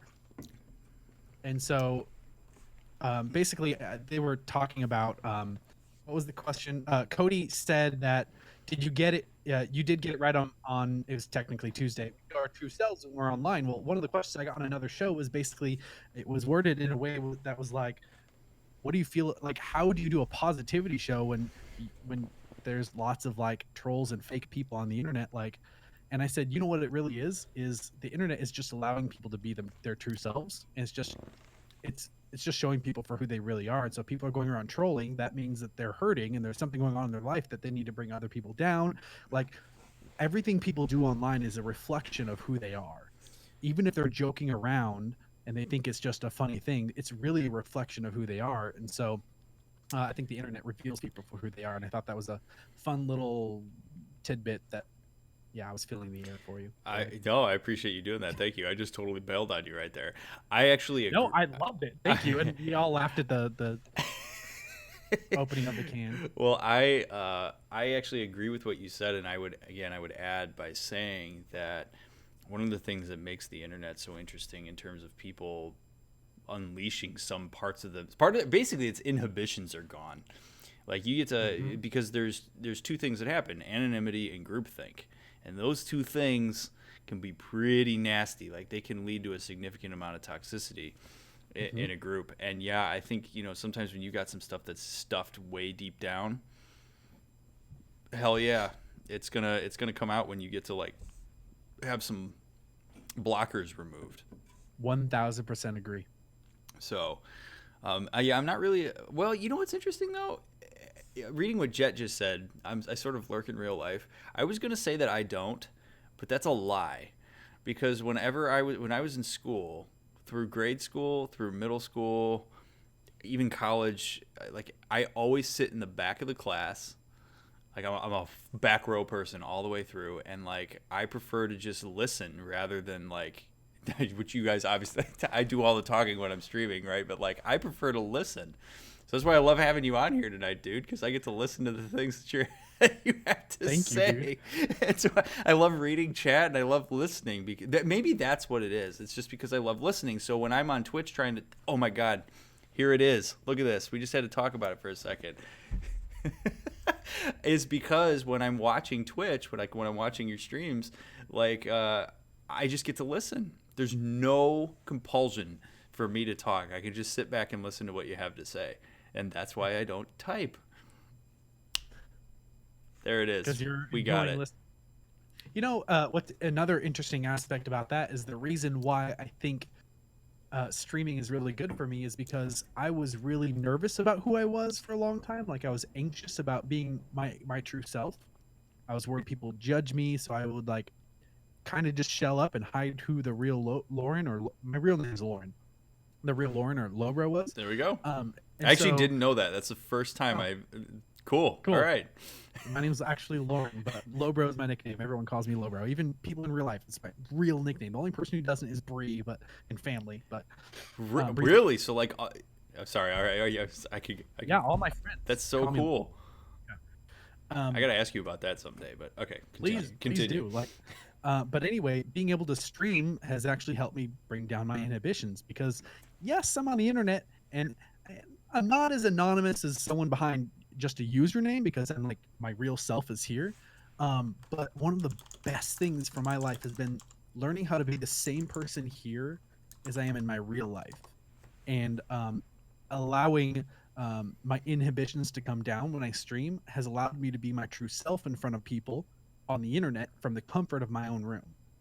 And so there's a few advantages there that has actually helped me become the person that I am that I wouldn't have been able to without being able to stream, simply because I have people who support me for who I actually am, who I actually like want to be. And now that's allowing me to be that same person in my real life because now my family and friends are watching my stream and seeing me, and they're seeing me come alive.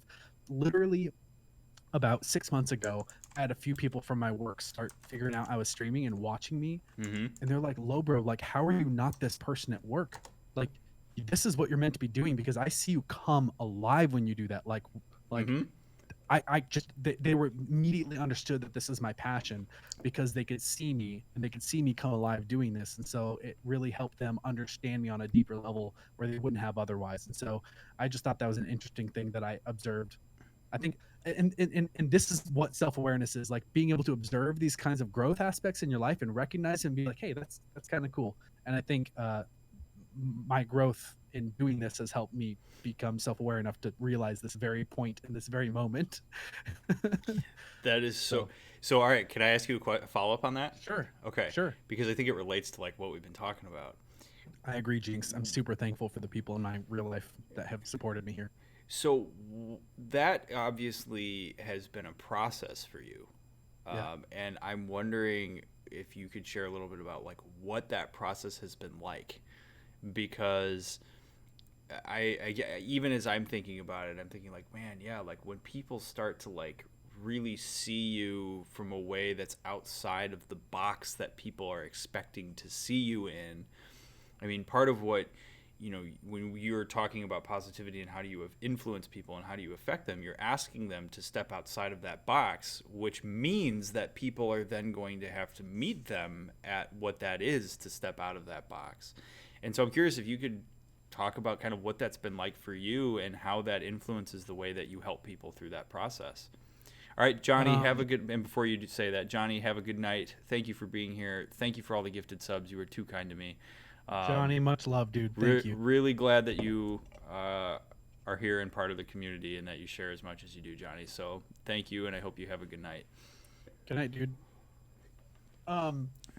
So going through that process myself helps me relate to everyone else that's going through the same thing. Like I tell people all the time on my stream, it was hard for me to pinpoint this very little thing for a long time, but my passion is helping people have a paradigm change, helping people see that like click moment in their life where they're like, oh wow, like that makes so much sense, helping people understand those like those deeper thought processes and how these things work. I think you do the same thing here, like seeing that click moment and seeing someone happy and figure out how to like change the +4. I love it. And how people change their life that way like has been so rewarding. And so like going through this process on my own and like learning how to be the same person everywhere and learning how to be my true self and not be afraid to do that, the process for me specifically was really hard. It took me a long time to figure it out, but one of the best things that I ever heard, have you ever heard of Gary Vee? He's an entrepreneur and he talks about positivity and growth. I think I have. I think you might have He's- mentioned him to me before. Like it rings a bell, but He's got some great books. I feel the One wall thing that- creeping.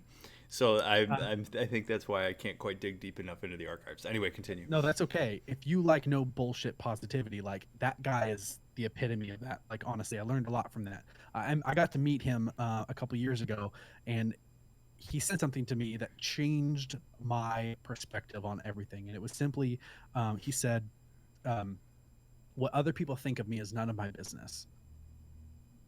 never th- Whoa. I never thought- Whoa. Hold on a second. All right, now it's your turn to blow my mind.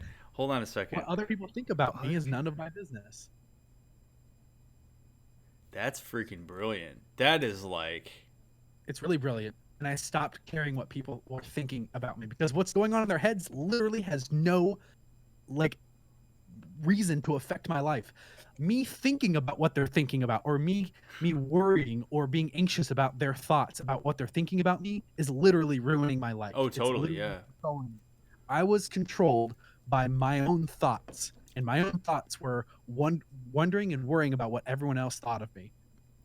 And so like I was in this like I put myself there because I was worried about what everyone else was thinking. And so that was a perspective change for me. I started caring less and less and less, and eventually I got partnered on Twitch. And one of the biggest changes for me was I promised my community I would dress up in drag if I got partnered. I literally didn't think me getting partnered before TwitchCon was possible. I literally said, if you guys get me partnered before TwitchCon, I'll do it. That's awesome. 3 months later, Boom. I get partnered on Twitch, and I had to dress up in drag. I will tell you what, I have never been so anxious about something in my whole life, but I knew I could do it, and I knew I needed to, and I was super anxious about doing it, but I did it anyway because I knew how much I would win if I did it. And so my process is That's literally so just cool. thank you, allowing myself to experience this Can we anxiety. get a cheers and for that, by the way, chat? While he's Cheers. finishing this story, can we get a cheers for that? That's awesome, dude, that you did And that. so thank you very much. And that brought up my distress tolerance so much that now I care so much less about what people think of me. And if they're proud of me, like, I'm insanely thankful for that. But if they think I'm an idiot, I'm like, hey, fuck you. Just kidding. I don't actually mean that. But that's kind of my like thought process now, is what other people think of me doesn't matter now.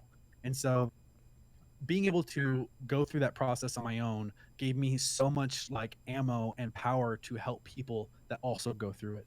Because I think one of the most powerful ways to help someone is being able to relate to them.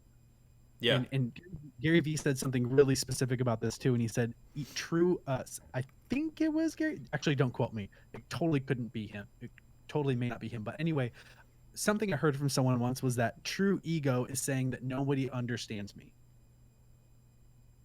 Oh, interesting. Okay. Saying no one understands me or what I'm going through is ego, because that's saying that there's no way anyone could possibly understand where I'm at right now.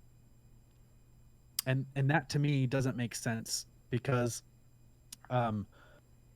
pretty much every human being has gone through something similar. Like, in the history of time, there's some human being who has had it worse at some point or another, or had something similar going on with them that they can relate to you.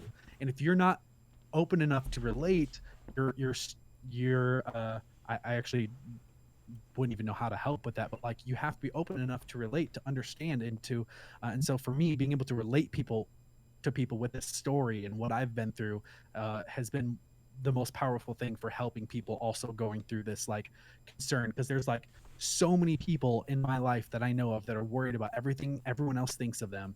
And I think this is a millennial problem in general. Millennials, I think, have grown up in a world where they're worried about what everyone else thinks of them. At least I just know I have a lot of friends, a lot that relate to that. Every single time I ask that question in my community, almost everyone raises their hand. Like, they agree. I have a raising hand emo. Exactly.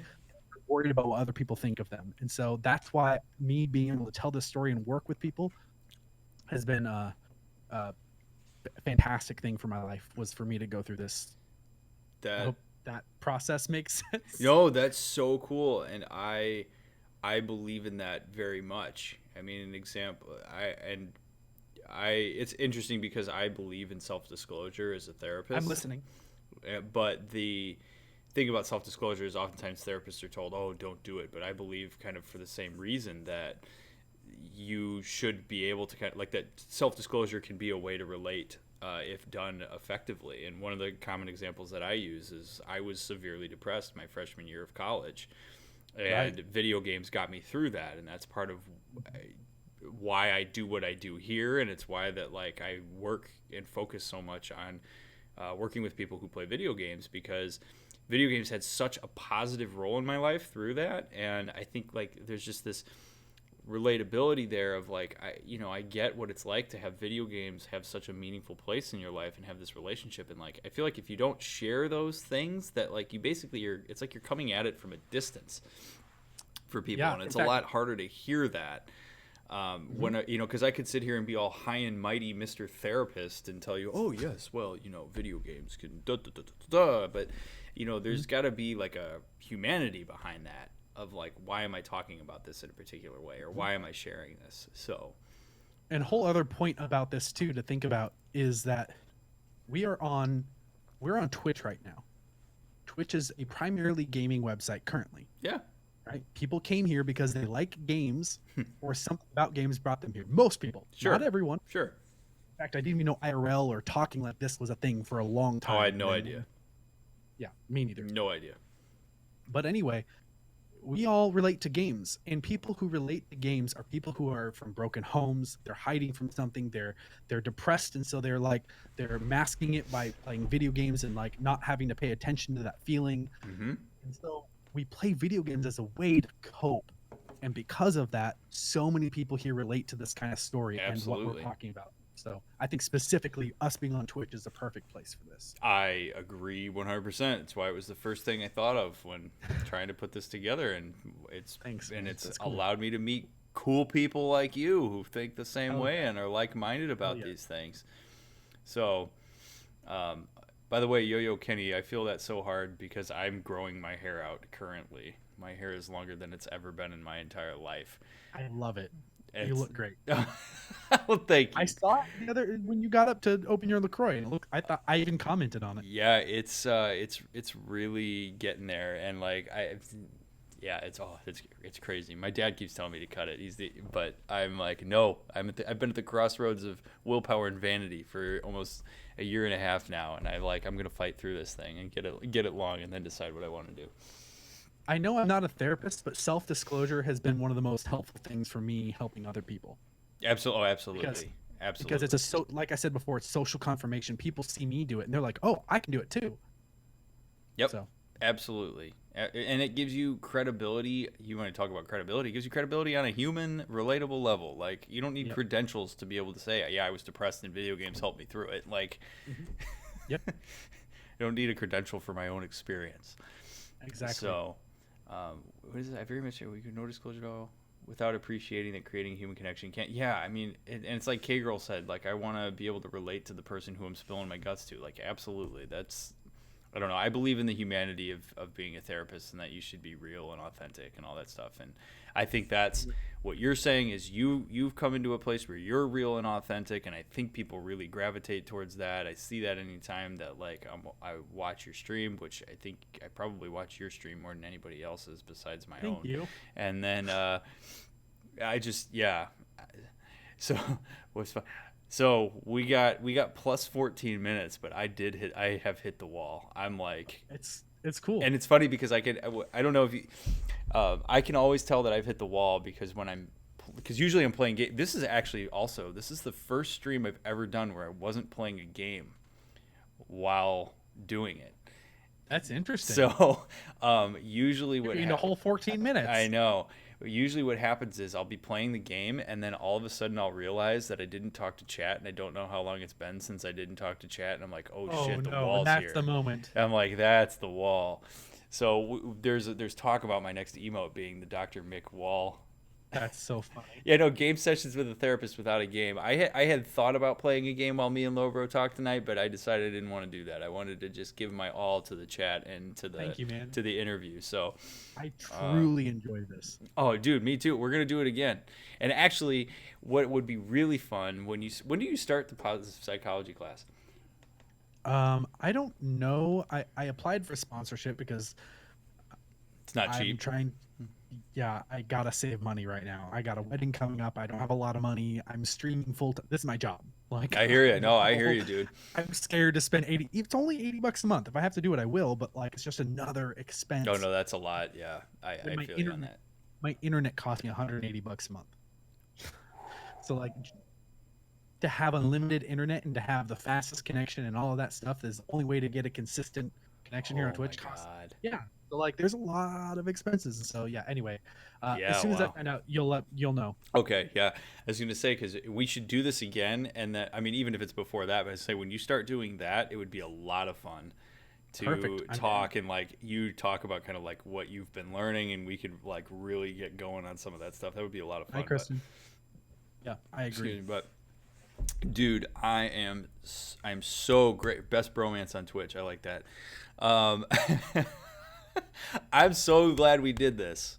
Me too. And that you were willing to take the time. This was a long day for you. I mean, you streamed for however many hours before you came on here and did this. So It was quite long for me, especially after not feeling good today. But I had a really good time doing this. Like I felt well enough to be here, and so I pushed through. I'm so glad. Can we get a huge cheers from like everybody for Lobro for coming on here and doing this? Like this was seriously, guys. this was so cool. I love talking with you, and that we get to do it I love live. talking with you. Completely mutual. Your Can I commu- plug myself real quick before we end? Oh, absolutely. Cool. Yeah. Cool. I just wanted for people to be able to find me. So if you could post my link in chat, that'd be Yeah. awesome. I just want people to be able to find out what I do. Like if you're normally here for Dr. Mick, I am not a therapist, but I try to help people as much as I can. I try to promote a community of people who want to help each other and love each other. And I think that's just like my passion at the end of the day. And I talk about stuff on on Twitch 3 days a week. Monday, Wednesday, Friday nights are typically what I call the Neon Positivity Show. We talk about personal growth and all those fun topics that should be normal conversation, should be a part of our life to focus on. And it's not, but I want to help people get there, and that's my passion. So thank you for having me on. I loved talking with you and hanging out with you, and I'm super MySpace. Wow, Jessica. I'm super thankful for you, Dr. Mick. I'm thankful for you too, dude. I like it. Seriously, I love what you do. I endorse it for, I mean, as if like that I'm some like giant thing that's like I endorse it, but like seriously, like what you do is so cool, and I love that you've brought so many people to me, and I'm grateful for that. And it's just we will do this again soon. Thank you, Peregrine, for the kind words, and I'm looking forward to doing it again soon. He said, "Thank you, Dr. Mick and Lobro. You guys helped me so much." I'm just honestly flattered that I've been able to help anyone. Yeah, it's an honor. Like, it really is. Anyway, it really is. So much. It 100% is. Thank you so much for having me on, dude, and I hope we can do it again soon. And just hit me up. Do you know my sign off, Lobro? I don't have it memorized, but I'm aware of it. All right. So let's. I'm gonna do it, and then I want you to do it. Okay. You up for that? Yeah, sure. All right. So the motto is, it's not the Kyle motto. Not the wrong. I knew it wasn't the wrong motto. That was that was the most. You matter. It's you matter. Your experiences are valid. Don't let anybody ever tell you otherwise. Your experiences are so you matter. Your experiences are valid, and don't let anyone ever tell you otherwise, because Boom. You're effing awesome. That's right. I hope all of you. Thank you for those of you that like what I do. I'm on usually like 5 nights a week at 11:30. For anybody who's new here, I appreciate the follows and subs. Thank you for being here, for hanging out with me as long as you did, for trusting Lobro to bring you over here. But yeah, 11:30 Central Time is when I go live. It's Twitch's dead zone, I found out. I'm on at like the lowest traffic time on That's Twitch. Hilarious. And I always get a spike in viewership like 5 minutes before I go to bed. But thank you all for being here. I hope you have a wonderful morning, afternoon, evening, night, wherever you are. Thank you again, dude, for being here. It was fabulous. Happy to. I hope all of you have a good one. You're all awesome. I will be back tomorrow night. So Before you go, are we rating someone? Oh, good question. All right, hold on. Let's rate someone. Well, okay. We should totally rate somebody, but I gotta We have figure power. out. Oh God. All right, hold on. Who do we got here? Awesome stream, guys. Thank you, Troy. That means a lot, dude. Do you got anybody that you would suggest? Because I rated Noodle already like a couple days ago. I don't want to rate it. Yeah, I got people. Who you got? Just looking for someone I've seen before. Russell Stewart. So RUSS. He is. Oh, he just went off. Never mind. Oh, so we got nobody to raid. He's a great artist. Well, there's a music, like, I use this channel almost like music therapy. Nope, they just went off. Wow. I'm telling you, dude, it's a dead zone. It's a dead zone. This guy is gonna be on all night. I already know of him, but he's just a positive guy. Like, if you want just someone, his name is General Andrews. He's super about positivity. He's playing retro games right now, and I can't even recommend him enough. So, all right, let's do it with General Andrews. Yeah, General Andrews, literally just straight up. All right, y'all, all aboard. Let's do it. On behalf of me and Lobro, we're gonna raid General Andrews before we go to bed. All right. So, here we go. Choo choo. What's the raid message? Oh my God. On behalf of the greatest bromance on Twitch. People are sleeping in my house, and I just laughed really loud. Yeah, you matter, positive vibes, all of that. Yeah, whatever positive stuff you want to say. All right, let's do it. We're going to General Andrews. You matter is great. All of you, you matter. Your experiences are valid, whatever you want to go with. But, all right, here's what we're going to do. We're going to sign up. Let's sign up for it. Those who want to go with it. Cool. I'm glad we chose him. All right. All right, Lobro. Thanks again, dude. Good night, everybody. I'll see you all tomorrow. Peace.